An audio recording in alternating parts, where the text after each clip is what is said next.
Hi hello ಎಲ್ರಿಗೂ good morning. ಎಲ್ಲರೂ ಹೇಗಿದ್ದೀರಾ? ಎಲ್ಲರೂ ಕೂಡ ಚೆನ್ನಾಗಿದ್ದೀರಾ ಅಂತ ಅಂದ್ಕೊತೀನಿ.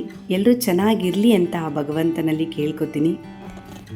ಇವತ್ತಿನ ನನ್ನ ಈ ವ್ಲಾಗ್ 9 ನಿಮಿಷ ಇರುತ್ತೆ. ಸೊ ಈ ಒಂದು 9 ನಿಮಿಷದಲ್ಲಿ ನಿಮ್ಮ ಯಾವುದಾದ್ರೂ ಒಂದು ಪ್ರೊಡಕ್ಟಿವಿಟಿ ವರ್ಕನ್ನು ಮಾಡ್ತಾ ಈ ನನ್ನ ಲಾಗನ್ನು ನೋಡಿ ಅಂತ ಹೇಳ್ತೀನಿ. ಯಾಕೆ ಅಂದರೆ ನಿಮ್ಮ ಸಮಯ ನನಗೋಸ್ಕರ ವೇಸ್ಟ್ ಆಗಬಾರ್ದು ಅಂತ.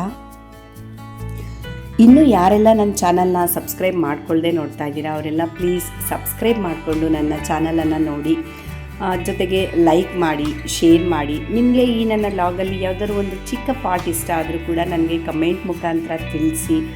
ನಿಮ್ಮ ಲೈಕ್ಸು ಕಮೆಂಟ್ಸೇ ನನಗೆ motivation. As A working women ನನ್ನ ಡೈಲಿ ರೊಟೀನ್ ಖಂಡಿತವಾಗ್ಲೂ ಈ ಥರನೇ ಇರಲ್ಲ. ಬಟ್ ಆದರೆ ವಾರದಲ್ಲಿ 4 ದಿವಸ ನಾನು ಈ ಥರನೇ ನನ್ನ ಮಾರ್ನಿಂಗ್ ರೊಟೀನನ್ನು ನಾನು ಸ್ಟಾರ್ಟ್ ಮಾಡ್ತೀನಿ. ಯಾಕೆಂದರೆ ಪ್ರತಿ ದಿವಸ ವರ್ಕಿಂಗ್ ವುಮೆನ್ಗೆ ಟೈಮಿಂಗ್ಸ್ ಒಂದೇ ಥರ ಇರಲ್ಲ. ವರ್ಕ್ ಪ್ರೆಷರ್ ಇರುತ್ತೆ, ಟೆನ್ಷನ್ ಇರುತ್ತೆ, ಆಯಾಸ ಇರುತ್ತೆ. ಸೊ ಹಾಗಂತ ನಮ್ಮನ್ನೇ ನಾವು ನೆಗ್ಲೆಕ್ಟ್ ಮಾಡ್ಕೋಬಾರ್ದಲ್ವ. ನಮ್ಮ ಆರೋಗ್ಯ ಕೂಡ ತುಂಬಾ ಮುಖ್ಯ ಆಗಿರುತ್ತೆ.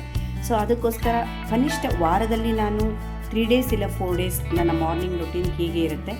ಪ್ರತಿದಿನ ಕೂಡ ನಾನು ಯಾವುದಾದ್ರೂ ಒಂದು ಹೆಲ್ತಿ ಡ್ರಿಂಕಿಂದ ನನ್ನ ಮಾರ್ನಿಂಗನ್ನು ಸ್ಟಾರ್ಟ್ ಮಾಡ್ತೀನಿ. ನಾನು ಏನೇನೆಲ್ಲ ಹೆಲ್ದಿ ಡ್ರಿಂಕನ್ನು ಪ್ರಿಪೇರ್ ಮಾಡ್ಕೊತೀನಿ ಅನ್ನೋದನ್ನು ನಾನು ಶಾರ್ಟ್ಸಲ್ಲಿ ಅಪ್ಲೋಡ್ ಮಾಡಿದ್ದೀನಿ. ಬೇಕಾದ್ರೆ ನೀವಲ್ಲಿ ಹೋಗಿ ಚೆಕ್ ಮಾಡ್ಕೋಬೋದು. ಪ್ರತಿ ದಿವಸ ಒಂದೇ ಥರ ಡ್ರಿಂಕ್ಸ್ ಕುಡಿಯೋಕ್ಕೆ ನಮಗೂ ಕೂಡ ಒಂಥರ ಬೋರ್ ಆಗಿಬಿಡುತ್ತಲ್ಲ. ಸೊ ಅದಕ್ಕೋಸ್ಕರ ಒಂದು ಹೆಲ್ದಿ ಡ್ರಿಂಕನ್ನು ಡಿಫ್ರೆಂಟಾಗಿ ನಾನು ಟ್ರೈ ಮಾಡ್ತಾ ಇರ್ತೀನಿ. ಸೊ ಹೆಲ್ದಿ ಡ್ರಿಂಕಿಂದ ನನ್ನ ಮಾರ್ನಿಂಗ್ ಸ್ಟಾರ್ಟ್ ಆಗುತ್ತೆ. ಅದರ ಜೊತೆಯಲ್ಲಿ ಇವತ್ತು ನಾನು ವರ್ಕೌಟ್ ಮಾಡ್ತಾ ಇದ್ದೀನಿ. ಹೇಗೆಲ್ಲ ವರ್ಕೌಟ್ ಮಾಡ್ತೀನಿ, ಮನೆಯಲ್ಲೇ ನಾನು ಒಂದು ಪುಟ್ಟ ಜಿಮ್ಮನ್ನು ಕೂಡ ರೆಡಿ ಮಾಡ್ಕೊಂಡಿದ್ದೀನಿ. ಸೊ ಕಡಿಮೆ ಲೋ ಬಜೆಟಲ್ಲಿ. ಯಾಕೆ ಅಂದರೆ ಹೊರಗಡೆ ಜಿಮ್ಗೆ ಹೋಗೋಕ್ಕೆ ಸಮಯ ಸಾಕಾಗಲ್ಲ ಅಂತ. ಸೊ ಇಲ್ಲಿ ನಾನೇನು ಮಾಡ್ತೀನಿ, ನಾನು ಹೇಗೆಲ್ಲ ನನ್ನ ಮಾರ್ನಿಂಗ್ ರೊಟೀನ್ ಇರುತ್ತೆ ಅನ್ನೋದನ್ನು ನಿಮಗೆ ತೋರಿಸ್ತಾ ಹೋಗ್ತೀನಿ. ಅದರ ಜೊತೆಯಲ್ಲಿ ಒಂದು ಹೆಲ್ದಿ ಆಗಿರುವಂತಹ ರಿಚ್ ಪ್ರೋಟೀನ್ ಫುಡ್ಡನ್ನು ಕೂಡ ನಾನು ಪ್ರಿಪೇರ್ ಮಾಡ್ಕೋತೀನಿ. ಸೊ ನಾನು ನನಗೋಸ್ಕರ ಅಂತಲೇ ಸಪ್ರೇಟ್ ಮಾಡಲ್ಲ. ಮನೇಲಿ ಎಲ್ರಿಗೂ ಏನು ಮಾಡ್ತೀನಿ ಅದನ್ನೇ ಮಾಡ್ತೀನಿ. ಅದರಲ್ಲೇ ಸ್ವಲ್ಪ ಪ್ರೋಟೀನ್ ರಿಚ್ಚನ್ನು ನಾನು ಹೇಗೆ ಪ್ರಿಪೇರ್ ಮಾಡ್ಕೊತೀನಿ ಅನ್ನೋದನ್ನು ನಿಮಗೆ ಈ ಲಾಗಲ್ಲಿ ತೋರಿಸ್ತಾ ಹೋಗ್ತೀನಿ. ಈ ಲಾಗಲ್ಲಿ ನಿಮಗೆ ಏನು ಇಷ್ಟ ಆಯಿತು ಅನ್ನೋದನ್ನು ನನಗೆ ಕಮೆಂಟ್ ಮಾಡೋದನ್ನು ಖಂಡಿತವಾಗ್ಲೂ ಮರಿಬೇಡಿ. ಯಾಕೆ ನಾನು ಇದನ್ನು ನಿಮ್ಮ ಜೊತೆ ಶೇರ್ ಮಾಡ್ಕೋತಾ ಇದ್ದೀನಿ ಅಂದರೆ, ಸಮಯ ಅನ್ನೋದು ಎಲ್ರಿಗೂ ಕೂಡ ಒಂದೇ ಆಗಿರುತ್ತೆ. ಒಂದು ದಿನಕ್ಕೆ 24 ಅವರ್ಸ್ ಅಂದರೆ ಎಲ್ರಿಗೂ 24 ಅವರ್ಸೇ. ಆದರೆ ಕೆಲವ್ರಿಗೆ ಎಷ್ಟೊಂದು ಸಮಯ ಸಿಗ್ತಾ ಇರುತ್ತೆ, ಕೆಲವ್ರಿಗೆ ಸಮಯನೇ ಸಿಗ್ತಾ ಇರಲ್ಲ. ಹೇಗೆ ಸಮಯ ಸಿಗುತ್ತೋ ಅವ್ರಿಗೆ, ನಮಗೆ ಯಾಕೆ ಸಮಯ ಸಿಗಲ್ಲ ಅಂತ ಎಷ್ಟೋ ಸಲ ನಮ್ಮನ್ನೇ ನಾವು ಪ್ರಶ್ನೆ ಮಾಡ್ಕೊತಾ ಹೋಗ್ತೀವಿ. ಸೊ ನೋಡೋಣ, ಅದ್ರ ಬಗ್ಗೆ ಒಂದು ಸ್ವಲ್ಪ ನಿಮ್ಮ ಜೊತೆ ನಾನು ಮಾತಾಡೋದಕ್ಕೆ ಇಷ್ಟಪಡ್ತೀನಿ. ನಮಗೆ 30+, 35, 40+ ಆಯಿತು ಅಂದಿದ ತಕ್ಷಣ ಒಂದಷ್ಟು ಕಾಯಿಲೆಗಳು ಸ್ಟಾರ್ಟ್ ಆಗುತ್ತೆ. ಕಾಲು ನೋವು ಸ್ಟಾರ್ಟ್ ಆಗುತ್ತೆ, ಟೆನ್ಷನ್ ಆಗುತ್ತೆ, ಕೆಲಸ ಮಾಡೋಕ್ಕಾಗ್ತಾ ಇರಲ್ಲ, ಸುಸ್ತಾಗ್ತಾ ಇರುತ್ತೆ, ಆಯಾಸ ಆಗ್ತಾ ಇರುತ್ತೆ. ಸೊ ಆಟೋಮೆಟಿಕಾಗಿ ನಾವು ಹಾಸ್ಪಿಟ್ಲಿಗೆ ಹೋಗ್ತೀವಿ. ಡಾಕ್ಟರ್ ಹೇಳ್ತಾರೆ ನಮಗೆ ಒಂದು ಹೆಲ್ದಿ ಫುಡ್ ತೊಗೊಳ್ಳಿ, ಅಥವಾ ಬೇರೆ ಏನೋ ಶುಗರ್ ಬಿ ಪಿ ಈ ಥರದ್ದೆಲ್ಲ ಏನೂ ಇಲ್ಲ ಅಂದರೆ ನೀವು ಆರಾಮಾಗಿ ಹೆಲ್ದಿ ಫುಡ್ ತೊಗೊಳ್ಳಿ, ಪ್ರೋಟೀನ್ ರಿಚ್ ಇರೋಂಥ ಫುಡ್ಡನ್ನು ತೊಗೊಳ್ಳಿ, ವಾಕ್ ಮಾಡಿ, ಎಕ್ಸಸೈಸ್ ಮಾಡಿ, ಧ್ಯಾನ ಮಾಡಿ, ಎಲ್ಲ ಸರಿ ಹೋಗುತ್ತೆ ಅಂತ ಹೇಳ್ತಾರೆ. ಆದರೆ ನಾವು ಬರ್ತೀವಿ ಮತ್ತು ಯಾರೇ ಕೇಳೋರು, ಅಯ್ಯೋ ವಾಕ್ ಮಾಡೋಕ್ಕೆ ಹೇಳಿದ್ದಾರೆ ಡಾಕ್ಟ್ರು, ನಂಗೆ ವಾಕ್ ಮಾಡೋಕ್ಕೆ ಟೈಮೇ ಸಿಗ್ತಿಲ್ಲ, ಆಫೀಸ್ ಕೆಲಸ, ಮನೆ ಕೆಲಸ, ಮಗು ಇದ್ದರೆ ಅಂತೂ ಇನ್ನೂ ಮುಗ್ದೋಯ್ತು, ನಂಗೆ ಏನಕ್ಕೂ ಟೈಮ್ ಇಲ್ಲ ಅಂತ ಹೇಳ್ತಾ ಇರ್ತೀವಿ. ಖಂಡಿತವಾಗ್ಲೂ ಎಲ್ಲರ ಹತ್ರನೂ ಎಲ್ರಿಗೂ ಸಾಕಾಗುವಷ್ಟು ಸಮಯ ಇರುತ್ತೆ.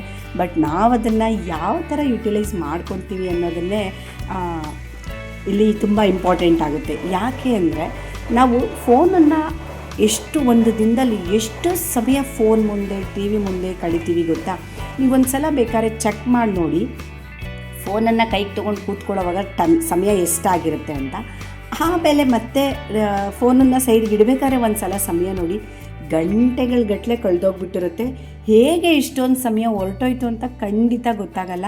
ಅಷ್ಟು ಸಮಯ ಕಳೆದ್ಬಿಟ್ಟಿರ್ತೀವಿ. ಜೊತೆಗೆ ಆ ಸ್ಕ್ರೀನ್ ಟೈಮ್ ಯಾವಾಗ ಜಾಸ್ತಿ ಆಗಿಬಿಡುತ್ತೆ, ನಮ್ಮಲ್ಲಿ ಮೆಂಟಲಿ ಕೂಡ ತುಂಬ ಸ್ಟ್ರೆಸ್ಸು ಜಾಸ್ತಿ ಆಗಿರುತ್ತೆ, ದೇಹಕ್ಕೂ ಕೂಡ ತುಂಬ ಆಯಾಸ ಆಗಿರುತ್ತೆ, ಮಾನಸಿಕವಾಗಿ ದೈಹಿಕವಾಗಿ ಏನೋ ಒಂಥರ ಆಯಾಸ ಸ್ಟಾರ್ಟ್ ಆಗಿಬಿಡುತ್ತೆ. ಬೇರೆ ಯಾವ ಕೆಲಸಗಳನ್ನು ಮಾಡೋದಕ್ಕೆ ನಮಗೆ ಸಮಯನೇ ಸಾಕಾಗಲ್ಲ. ಎಲ್ಲೋ ಒಂದು ಕಡೆ ನಾವು ಫ್ಯಾಮಿಲಿ ಕೆಲಸ, ಮನೆ ಕೆಲಸ, ಕ್ಲೀನಿಂಗು, ಅದು ಇದು ಅಂತ ಹೇಳ್ಬಿಟ್ಟು ನಮ್ಮ ಬಗ್ಗೆ ನಾವು ಕೇರ್ ಮಾಡೋದನ್ನೇ ಬಿಟ್ಬಿಟ್ಟಿರ್ತೀವಿ. ಖಂಡಿತವಾಗ್ಲೂ ಬೇಡ. ಯಾಕೆ ಗೊತ್ತಾ, ನಾವು ಚೆನ್ನಾಗಿದ್ರೆ ತಾನೇ ಉಳಿದಿದ್ದು ಎಲ್ಲನೂ ಮಾಡೋದಕ್ಕೆ ಸಾಧ್ಯ. ನಾವೇ ಚೆನ್ನಾಗಿಲ್ಲ, ನಮ್ಮ ಆರೋಗ್ಯನೇ ಚೆನ್ನಾಗಿಲ್ಲ ಅಂದರೆ ನಮಗೋಸ್ಕರ ಕೂರಿಸಿ ಯಾರು ಮಾಡಿರ್ತಾರೆ ಹೇಳ್ರಿ ಈ ಕಾಲದಲ್ಲಿ? ಖಂಡಿತವಾಗ್ಲೂ ಯಾರೂ ಮಾಡಿಕೊಡಲ್ಲ. ಎಷ್ಟೋ ಸಲ ನನಗೆ ಎಕ್ಸ್ಪೀರಿಯೆನ್ಸ್ ಆಗಿದೆ.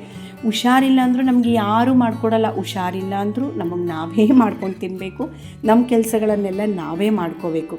ಅದಕ್ಕೆ ಯಾಕೆ ಆ ಥರ ಪರಿಸ್ಥಿತಿನೇ ಬರೆಸ್ಕೊಳ್ಳೋದು ಬೇಡ. ನಮ್ಮ ಹೆಲ್ತನ್ನು ನಾವು ಚೆನ್ನಾಗಿ ಇಟ್ಕೊಂಡ್ಬಿಟ್ರೆ ನಮ್ಮ ಎಲ್ಲ ಕೆಲಸಗಳನ್ನು ನಾವೇ ಆ್ಯಕ್ಟಿವ್ ಆಗಿ ಮಾಡ್ಕೋಬೋದಲ್ವಾ.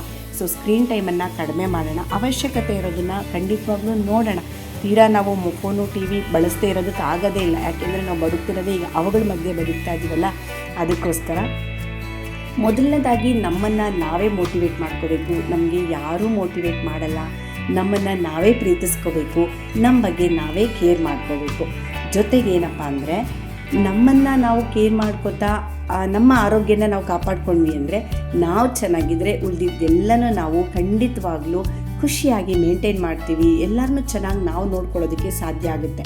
ಇನ್ನೊಂದು ನಾವೆಲ್ಲರೂ ಯೋಚನೆ ಮಾಡಬೇಕು, ನಮ್ಮನ್ನು ನಾವೇ ಪ್ರೀತಿಸ್ಕೊಳ್ಳಿಲ್ಲ, ನಮ್ಮ ಬಗ್ಗೆ ನಾವೇ ಕೇರ್ ಮಾಡಲಿಲ್ಲ ಅಂದರೆ ನಾವು ಬೇರೆಯವರು ನನ್ನ ಗಂಡನೋ, ಮಕ್ಕಳು, ಅತ್ತೆ ಮಾವನೋ, ಅಪ್ಪ ಅಮ್ಮನೋ, ಅಕ್ಕ ತಂಗಿನೋ ಯಾರಾದರೂ ಅವರೆಲ್ಲ ನನ್ನನ್ನು ಪ್ರೀತಿಸಬೇಕು. ನೋಡೋರು ನನ್ನ ಬಗ್ಗೆ ಕೇರ್ ಮಾಡ್ತಾ ಇಲ್ಲ, ನಮಗೋಸ್ಕರ ಟೈಮೇ ಕೊಡ್ತಾ ಇಲ್ಲ, ನನ್ನಂದರೆ ಅವ್ರಿಗೆ ಇಷ್ಟ ಇಲ್ವಾ, ನನ್ನನ್ನು ಎಷ್ಟು ನೆಗ್ಲೆಕ್ಟ್ ಮಾಡ್ತಾರೆ ಅಂತ ನಾವು ಎಷ್ಟೊಂದು ಸಲ ಬೇರೆಯವ್ರ ಬಗ್ಗೆ ಅವ್ರ ಮೇಲೆ ಇಟ್ಟಿರುವಂಥ ಇದ್ರ ಮೇಲೆ ನಾವು ಅನ್ಕೋತೀವಿ ಮನಸ್ಸಲ್ಲಿ. ನಮಗೆ ನಾವೇ ಬೇಜಾರು ಮಾಡ್ಕೋತೀವಿ, ನಮಗೆ ನಾವೇ ದುಃಖ ಪಡ್ತೀವಿ. ಖಂಡಿತವಾಗ್ಲೂ ಬೇಡ. ಯಾಕೆ ಗೊತ್ತಾ, ನಮಗೆ ನಾವೇ ಟೈಮ್ ಕೊಡ್ತಾ ಇಲ್ಲ, ನಮ್ಮ ಬಗ್ಗೆ ನಮ್ಮನ್ನು ನಾವೇ ಪ್ರೀತಿಸ್ತಾ ಇಲ್ಲ, ನಮ್ಮನ್ನು ನಾವೇ ಗೌರವಿಸ್ಕೊತಾ ಇಲ್ಲ ಅಂದಮೇಲೆ ನಾವು ಬೇರೆಯವರಿಂದ ಇದನ್ನು ಎಕ್ಸ್ಪೆಕ್ಟ್ ಮಾಡೋದು ತುಂಬ ತಪ್ಪಾಗುತ್ತೆ ಅಲ್ವಾ. ಏನಂತೀರಾ? ಖಂಡಿತವಾಗ್ಲೂ ನಮ್ಮನ್ನು ನಾವು ಪ್ರೀತಿಸ್ಕೊಳ್ಳೋಣ. ಸೆಲ್ಫ್ ಕೇರ್ ಅನ್ನೋದು, ಸೆಲ್ಫ್ ಲವ್ ಅನ್ನೋದು ಖಂಡಿತವಾಗ್ಲೂ ಸೆಲ್ಫಿಶ್ ಆಗಿರಲ್ಲ. ಅದರಿಂದ ನಾವು ಏನನ್ನ ಬೇಕಾದ್ರೂ ಸಾಧನೆ ಮಾಡ್ಬೋದು. ನಮ್ಮ ಸಾಧನೆಯ ಹಾದಿಗೆ ಇದು ಮೊದಲನೇ ಹೆಜ್ಜೆ ಅಂತ ನಾವು ಅಂದ್ಕೋಬೇಕು.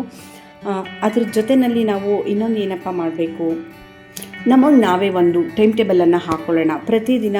ಸೊ ನಾವು ಆಫೀಸ್ಗೆ ಹೋಗುವಂಥ ಟೈಮಿಂಗ್ ಯಾವುದಿರುತ್ತೆ, ನಮಗೆ ಯಾವಾಗ ಸಮಯ ಸಿಗುತ್ತೆ, ನೈಟ್ ಸಿಗುತ್ತಾ, ಮಾರ್ನಿಂಗ್ ಸಿಗುತ್ತಾ, ಯಾವ ಸಮಯ ಸಿಗುತ್ತೋ ಆ ಸಮಯದಲ್ಲಿ ಕನಿಷ್ಠ ಒಂದು ದಿನದಲ್ಲಿ 1 ಗಂಟೆ ಆದರೂ ನಮ್ಮ ಬಗ್ಗೆ ನಾವು ಕೇರ್ ಮಾಡೋದಕ್ಕೆ ಸಮಯನ ಕೊಡೋಣ ಅಂತ ಹೇಳ್ತಾ ಇವತ್ತಿನ ನನ್ನ ಈ ವ್ಲಾಗನ್ನು ಇಲ್ಲಿಗೆ ಎಂಡ್ ಮಾಡೋಕ್ಕೆ ಇಷ್ಟಪಡ್ತೀನಿ.